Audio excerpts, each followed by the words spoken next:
pozvat na pódium zvlášť milého člověka ze Slovenské republiky. Je to kandidátka platformy 7 statečných žien.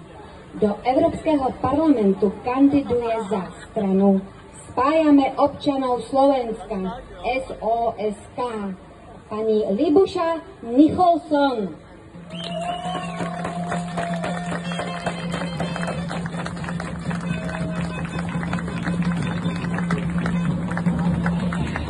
Z celého srdca pozdravujem vás, bratský národ český.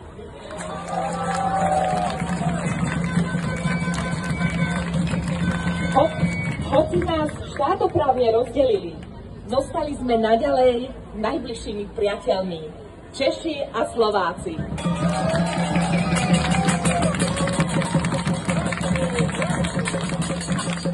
Bratský národ, český, československý. Volám sa Libuša Nicholson, pre vás Libuša z Bratislavy a som jednou z platformy 7 statočných žien do Europarlamentu za stranu SOSK, Spájame občanov Slovenska, na kandidátke, ale bez politickej príslušnosti.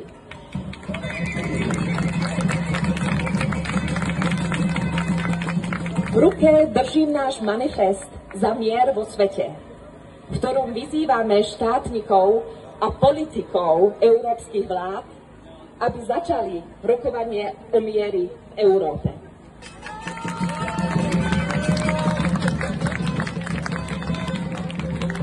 Žijeme zvláštnu dobu, keď vojna je viac ako mier a zbraň je viac ako chlieb.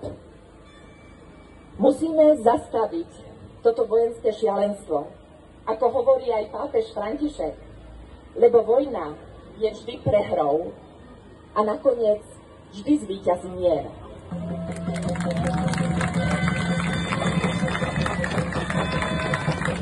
Kto iný ako ženy, darkyne a ochránkyne života sú zárukou nastolenia trvalého mieru vo svete.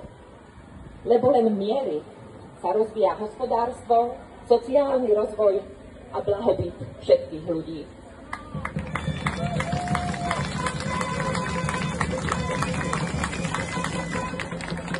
A preto, jakmile lidstvo pochopí, že nepřítel není ten, proti ktorému nás nutí bojovať, ale ten, kto nás nutí bojovať, války skončí.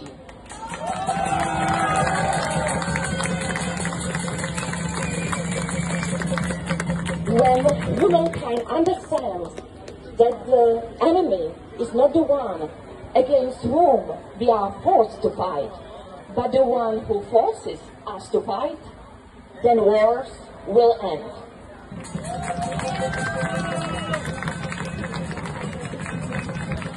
Vyzývame ľudí dobrej vôle všetkých krajín. Spojme sa a podporme manifest za svetový mier.